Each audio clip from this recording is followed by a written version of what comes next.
নমস্কাৰ সকলোকে স্বাগতম জনাইছো এছএমইজ স্কুল নামৰ এই চেনেলটিলৈ। আজি আমি ক্লাছ 11ৰ লজিক আৰু ফিলছফি বিষয়টোৰ দ্বিতীয় চেপ্টাৰটো আৰম্ভ কৰিম। এইটো দ্বিতীয় খণ্ডৰ দ্বিতীয় অধ্যায় আৰু ইয়াৰ নাম হৈছে বচন বা প্ৰপজিশ্যন। আৰু ইয়াৰ বিষয়ে আমি কিয় পঢ়িব লাগে? তোমালোকৰ প্ৰশ্ন হ'ব পাৰে যে বচনৰ বিষয়ে আমি কিয় জানিব লাগে বা বচনৰ সংজ্ঞা কি, ইয়াৰ অংশ কি, এইবিলাক কিয় জানিব লাগে। আমি আগৰ পৰাই আৰম্ভণিৰ পৰাই আমি কৈ আহিছোঁ বাৰে বাৰে যে তৰ্ক বিজ্ঞান হৈছে অনুমানৰ বিজ্ঞান। ইয়াত আমি বিভিন্ন অনুমানৰ ওপৰত ভিত্তি কৰি বিভিন্ন কথা জানিব পাওঁ। সেয়েহে তৰ্ক বিজ্ঞানক অনুমানৰ বিজ্ঞান বুলিও অভিহিত কৰা হয়। তোমালোকৰ কিতাপত আছে আৰু ইয়াতে ডিসপ্লেটো তোমালোকে দেখা পাইছা হয়তো। আৰু যুক্তি বা অনুমানৰ ওপৰত যিহেতু ভিত্তি কৰি বা আলোচনা কৰা হয় তৰ্ক বিজ্ঞানত, যিহেতু যুক্তি বা অনুমানেই তৰ্ক বিজ্ঞানৰ মূল বিষয়, সেয়েহে যুক্তি বা অনুমানৰ বিষয়ে জানিবলৈ যোৱাৰ আগতে আমি কিছুমান আনুষংগিক বিষয়ৰ বিষয়ে জানিব লাগে, যেনে বচন, বচনৰ সংজ্ঞা আৰু ইয়াৰ বিভিন্ন অংশ। বচন মানেনো কি? বচন মানে হৈছে আমি কিবা এটা অনুমান কৰিলোঁ, তাক যদি আমি ভাষাৰ দ্বাৰা প্ৰকাশ কৰোঁ, কিবা এটা যদি আমি ধাৰণা কৰোঁ, সেই ধাৰণাটোক যদি আমি ভাষাৰে প্ৰকাশ কৰোঁ, তাক বচন বুলি কোৱা হয়। সেয়েহে যিহেতু আমি অনুমানৰ বিষয়ে আলোচনা কৰিম, তাত আমি ভাষাৰে প্ৰকাশ কৰিব লাগিব আৰু ইয়াত আমাৰ বচনৰ বিষয়ে জনাটো দৰকাৰী, কাৰণ বচন হৈছে যুক্তি বা অনুমানৰ আনুষংগিক এটা বিষয়। আৰু এইটো বুজিলেহে এই আনুষংগিক বিষয়বোৰৰ মানে আমাৰ অনুমান যুক্তিৰ লগত কেনেকৈ জড়িত হৈ আছে সেইটোৰ বিষয়ে জানিলেহে আমি ইয়াৰ স্পষ্ট ধাৰণাটো বুজিব পাৰিম বা অনুমানটোৰ স্পষ্ট ধাৰণাটো আমি উপলব্ধি কৰিব পাৰিম। আৰু বচন কি বস্তু সেইটো জনাৰ আগতে আমি প্ৰথমে জানিব লাগিব অৱধাৰণৰ বিষয়ে। ইয়াত তোমালোকৰ টপিক আছে অৱধাৰণ আৰু বচন। তোমালোকৰ এটা প্ৰশ্নও আছে, অনুশীলনী চালে তোমালোকে গম পাবা। তাত প্ৰশ্ন আহিছে যে অৱধাৰণ আৰু বচনৰ মাজৰ কি সম্পৰ্ক তাৰ বিষয়ে লিখা। তেনেকুৱা ধৰণে কুৱেশ্যন আহে। তোমালোকক মই দেখুৱাই দিছোঁ। তোমালোকৰ কুৱেশ্যনটো আছে যে অৱধাৰণ আৰু বচনৰ মাজৰ সম্বন্ধ বিতংভাৱে আলোচনা কৰা। তো যদি তোমালোকৰ এনেকৈ প্ৰশ্নটো আহে, তোমালোকে লিখিব পাৰিবা এনেকুৱাকৈ যে এইটো এনচাৰ তোমালোকে লিখিও ল'ব পাৰা, যদিহে তোমালোকে নিজে লিখিব নোৱাৰা বুলি ভাবা, কিন্তু কিতাপৰ পৰাই দিয়া হৈছে, চ' তোমালোকে নিজেও কিতাপৰ পৰা লিখি ল'ব পাৰিবা। চ' ইয়াত প্ৰথমে অৱধাৰণ আৰু বচন দুয়োটাই যে বিশেষভাৱে সম্বন্ধিত তাৰ বিষয়ে লিখা হৈছে। আৰু কিয়? তাৰ কাৰণ হৈছে অৱধাৰণক যেতিয়া ভাষাৰ দ্বাৰা প্ৰকাশ কৰা হয় তেতিয়া তাক বচন বোলে। মানে অৱধাৰণ হৈছে এটা মানসিক প্ৰক্ৰিয়া, আৰু সেই মানসিক প্ৰক্ৰিয়া বা এটা ধাৰণা, সেই ধাৰণাটোক আমি যেতিয়া ভাষাৰে প্ৰকাশ কৰিম তাক বচন বুলি কোৱা হয়। দুটা প্ৰত্যয় বা ধাৰণাৰ মাজত এটা সম্বন্ধ স্থাপন কৰাৰ মানসিক প্ৰক্ৰিয়াকে অৱধাৰণ বোলে। যদিহে দুটা ধাৰণা আছে, সেই ধাৰণা দুটাৰ মাজত যদি আমি এটা সম্পৰ্ক স্থাপন কৰোঁ, দুটা প্ৰত্যয়ৰ মাজত যদি আমি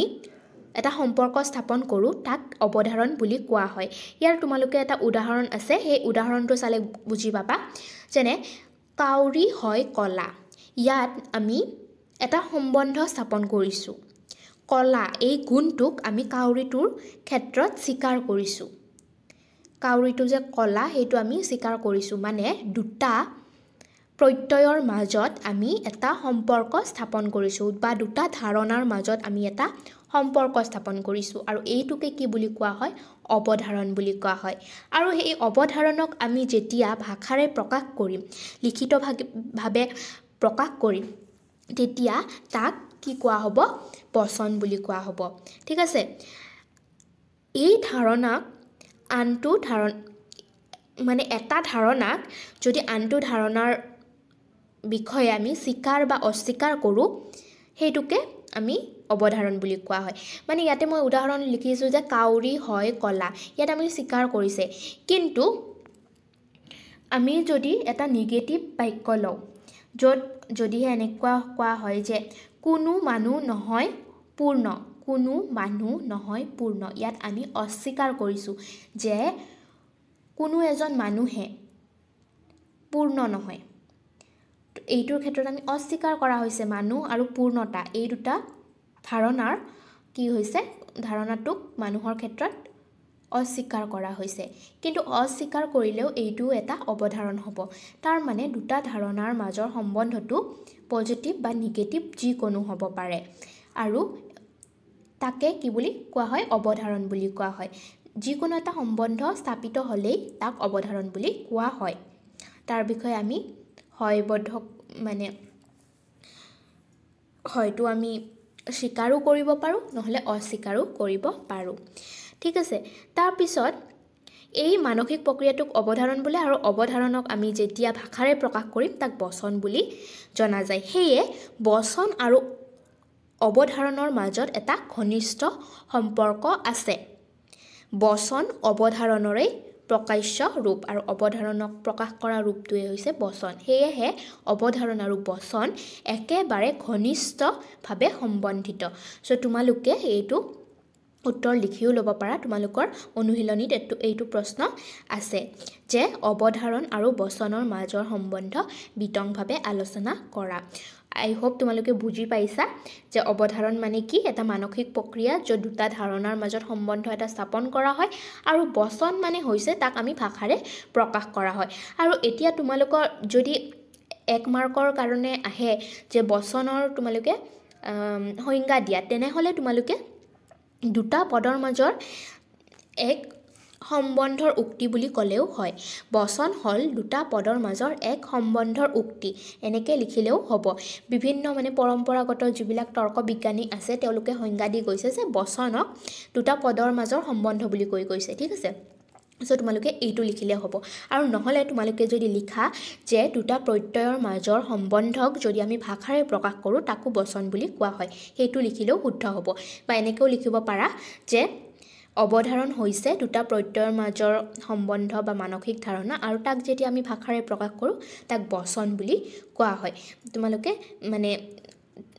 যিকোনোভাৱে লিখিলে সেইটো শুদ্ধ হ'ব ঠিক আছে এতিয়া আমি আহিছোঁ বচনৰ অংশবিলাকৰ বিষয়ে তোমালোকৰ প্ৰশ্ন আছে যে বচন কাক বোলে মই কাক বোলে উত্তৰটো ক'লোঁ আৰু ইয়াৰ কি কি অংশ থাকে ইয়াক কেইটা ভাগত ভাগ কৰিব পাৰে ইয়াৰ অংশসমূহৰ বিষয়ে লিখা তেতিয়া তোমালোকে লিখিব লাগিব এইটো বচনত প্ৰত্যেকটো বচনতে তিনিটাকে অংশ থাকে আৰু এই তিনিটা অংশ হৈছে উদ্দেশ্য সংযোজক আৰু বিধেয় উদাহৰণস্বৰূপে গাখীৰ হয় বগা ইয়াত গাখীৰটো আৰু বগা এই দুটা পদক এটা সম্বন্ধই সংযোজিত কৰি ৰাখিছে হেতু হৈছে হয় হেতু হ'ব সংযোজক ঠিক আছে তো ইয়াত উদ্দেশ্য হৈছে গাখীৰ বগা হৈছে বিধেয় আৰু হয় হৈছে ইয়াৰ সংযোজক ইয়াৰ বিষয়ে আমি ভালকে আৰু ডিটেইলছত চাম আমি ইয়াৰ আগৰ চেপ্টাৰত পদ কাক বোলে পঢ়িছিলোঁ যে একোটা পদ হ'ব লাগিলে হেতুৱে উদ্দেশ্য বা বিধেয় ৰূপে কাম কৰিব লাগিব এটা বাক্যত যদি এটা শব্দই বা এটা বা ততোধিক শব্দই যদি উদ্দেশ্য বা বিধেয় ৰূপে কাম কৰে তাক আমি একোটা পদ বুলি কওঁ ঠিক আছে সো এই পদবিলাকে উদ্দেশ্য বা বিধেয় ৰূপে ব্যৱহাৰ হ'বই লাগিব আৰু বাকি যিখিনি সংযোজক হিচাপে কাম কৰিব সেই উদ্দেশ্য আৰু বিধেয়ক যিয়ে সংযোজিত কৰিব একেলগ কৰিব তাক আমি সংযোজক বুলি কওঁ কিন্তু সংযোজক এটা পদ নহয় এটো আমি আগতেও আলোচনা কৰিছো আগৰ চেপ্টাৰটো যদিহে তোমালোকে ভিডিওটো চোৱা নাই চাই লবা পদৰ ভিডিওটো সো সংযোজক এটা পদ নহয় কিন্তু সদায় মনত ৰাখিবা উদ্দেশ্য আৰু বিধেয় হলেহে তাক পদ বুলি কোৱা হয় সংযোজক পদ নহয় কিন্তু সংযোজকে উদ্দেশ্য আৰু বিধেয়ক সংযোজন কৰি ৰাখে ঠিক আছে সো এতিয়া তোমালোকৰ অংশ কি কি বুলি ক'লে বচনৰ অংশ কি বুলি ক'লে তোমালোকে উদ্দেশ্য বিধেয় আৰু সংযোজক বুলি লিখিবা আৰু যদিহে প্ৰশ্নটো দীঘলীয়া হয় তেতিয়া তোমালোকে উদ্দেশ্য বিধেয়ৰ সংজ্ঞাও লিখিব লাগিব তেতিয়া তোমালোকে কিতাপৰ মতে লিখিলে হ'ব বচনৰ যি অংশটোৱে কাৰোবাৰ বিষয়ে কোৱা কথাৰ নিৰ্দেশ কৰে তাক উদ্দেশ্য বোলে যদি কিবা বস্তুৰ বিষয়ে কয় কাৰোবাৰ বিষয়ে কয় হেতু আমাৰ উদ্দেশ্য বুলি ধৰা হয় গাখীৰ হয় বগা ইয়াত গাখীৰৰ বিষয়ে কোৱা হৈছে সেইকাৰণে গাখীৰটো হৈছে ইয়াৰ উদ্দেশ্য আৰু বচনত যি পদ সম্পৰ্কে স্বীকাৰ বা অস্বীকাৰ কৰা হয় তাক উদ্দেশ্য বুলি কোৱা হয় আৰু এনেকৈ লিখিলেও হ'ব যে বচনত যিটো পদৰ সম্পৰ্কে স্বীকাৰ বা অস্বীকাৰ কৰা হয় এতিয়া গাখীৰৰ বিষয়ে আমি স্বীকাৰ কৰিছে গাখীৰ হয় বগা তো গাখীৰৰ বিষয়ে স্বীকাৰ কৰিছে সেইকাৰণে সেইটো হৈছে উদ্দেশ্য গাখীৰ নহয় কলা ইয়াতে গাখীৰৰ বিষয়ে অস্বীকাৰ কৰা হৈছে গাখীৰ নহয় কলা সো এইটোটো স্বীকাৰ বা অস্বীকাৰ যিকোনো হ'ব পাৰে তো তাক উদ্দেশ্য বুলি ধৰা হ'ব আৰু বিধেয় মানে হৈছে বচনৰ যি অংশটোৱে উদ্দেশ্য সম্বন্ধে নিৰ্দেশ কৰে তাক বিধেয় বোলে আৰু উদ্দেশ্যৰ বিষয়ে যিয়ে এটা কিবা কথা ক'ব তাক কি কৰা নিৰ্দেশ কৰিব তাক বিধেয় বুলি কোৱা হ'ব যেনে বগা বা কলা এইটো এটা স্বীকাৰ বা অস্বীকাৰ হৈছে উদ্দেশ্যটোৰ বিষয়ে কিবা এটা কথা তো সেইটো কি কোৱা হ'ব এটা মানে উদ্দেশ্য সম্পৰ্কে কিবা এটা নিৰ্দেশ কৰিছে বস্তুটোৱে সেয়ে তাক বিধেয় বুলি কোৱা হ'ব সো তোমালোকৰ যদি দীঘলীয়া প্ৰশ্ন উত্তৰ আহে তেনেহ'লে তোমালোকে ইয়াৰ সংজ্ঞাকেইটা উল্লেখ কৰিব লাগিব আই হোপ তোমালোকৰ কনফিউজন নাই যদি কিবা কনফিউজন থাকে মোক কমেন্ট সেকশনত জনাবা আৰু তাৰপিছত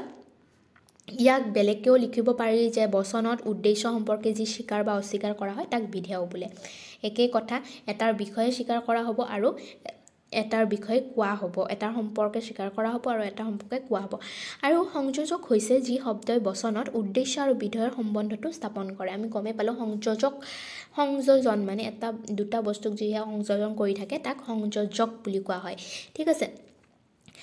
উদ্দেশ্য আৰু বিধেয়ৰ সম্বন্ধটো স্থাপন কৰি ৰাখে সংযোজক এটাই ঠিক আছে সংযোজক কিন্তু পদ নহয় কিছুমান মানুহ হয় জ্ঞানী ইয়াত হয় নহয় এইবিলাক হৈছে সংযোজক বা সম্বন্ধসূচক চিন ইয়াক সম্বন্ধসূচক চিন বুলিও কোৱা হয় আৰু তোমালোকৰ প্ৰশ্ন আছে অনুশীলনীত যে সংযোজকৰ বিষয়ে লিখা বা সংযোজকৰ প্ৰকৃতি বিষয়ে লিখা তেতিয়া তোমালোকে উত্তৰত লিখিব পাৰিবা তোমালোকৰ কিতাপত আছে ডাইৰেক্টলি চাবা ইয়াত লিখা আছে সংযোজকৰ প্ৰকৃতি উল্লেখ কৰা সো এই প্ৰকৃতি কেইটা লিখিলে হ'ব তোমালোকৰ ডাইৰেক্ট প্ৰশ্ন আহে যে সংযোজকৰ প্ৰকৃতি কেনেকুৱা উল্লেখ কৰা তেতিয়া তোমালোকে এই প্ৰকৃতি ইয়াত যেনেকৈ উল্লেখ কৰা আছে তেনেকৈ লিখিব পাৰিবা সংযোজক এটা পদ নহয় আমি গমে পালো সংযোজকবিলাক পদ নহয় দুটা পদৰ মাজৰ এটা সম্বন্ধসূচক চিন মাত্ৰ আৰু ই এটা সম্বন্ধসূচক চিনহে ই কিন্তু পদ নহয় সংযোজক সদায় ভূ ধাতুৰহে হ'ব লাগে আৰু ভূ ধাতুৰো কেৱল নিত্য বৰ্তমান কালৰ ৰূপহে সংযোজক হিচাপে ব্যৱহাৰ হ'ব পাৰে সংযোজক সদৰ্থকো হ'ব পাৰে নয়ৰ্থকো হ'ব পাৰে আমি গমে পালো যে সংযোজক পজিটিভ হ'ব পাৰে নেগেটিভ হ'ব পাৰে সদৰ্থকো হ'ব পাৰে নয়ৰ্থকো হ'ব পাৰে আৰু তৰ্ক বিজ্ঞান সন্মত বচনত সংযোজকটো স্পষ্টভাৱে আৰু ক্ৰম অনুসায়ী প্ৰকাশিত হ'ব লাগে আৰু সদায় সংযোজকটো ক্ৰম অনুসাৰে বা স্পষ্টভাৱে প্ৰকাশ পাব লাগে এটা বাক্যত ঠিক আছে উদ্দেশ্য আৰু বিধেয়ৰ মাজৰ সম্বন্ধটো প্ৰকাশ কৰোঁতে ই স্পষ্টভাৱে প্ৰকাশিত হ'ব লাগে বা ক্ৰম অনুযায়ী প্ৰকাশিত হ'ব লাগে এইকেইটা লিখিলে তোমালোকে হৈ যাব তোমালোকক যদি সোধে যে সংক্ষেপে সংযোজকৰ প্ৰকৃতিৰ বিষয়ে আলোচনা কৰা যদিহে কয় সংযোজকৰ প্ৰকৃতিৰ বিষয়ে আলোচনা কৰা একেটা লিখিলে হ'ব আৰু যদিহে তোমালোকৰ বেছি মাৰ্কছ থাকে তেনেহ'লে ইয়াৰ বিষয়ে আমি অকমান বহলাই লিখিব লাগিব ঠিক আছে আৰু ইয়াত তোমালোকে আছে সংযোজকৰ স্বৰূপ যিখিনি টপিক আছে ইয়াত সেইখিনি বহলাই প্ৰকৃতিৰ বিষয়ে বহলাই আলোচনা কৰা হৈছে তাৰ পৰাও তোমালোকে লিখিব পাৰিবা আৰু যদিহে তোমালোকৰ প্ৰবলেম হয় মোক জনাবা মই এইটো আলোচনা কৰি দিবলৈ চেষ্টা কৰিম ইয়াৰ নেক্সট ভিডিঅ'ত আমি আলোচনা কৰিম বাক্য আৰু বচন তথা ইয়াৰ পিছৰ যিখিনি বচনৰ শ্ৰেণী বিভাগ আছে সেইবিলাকৰ বিষয়ে আমি আলোচনা কৰিম ঠিক আছে আজিলৈ ভিডিঅ'টো এইখিনিতে সামৰিছোঁ থেংক ইউ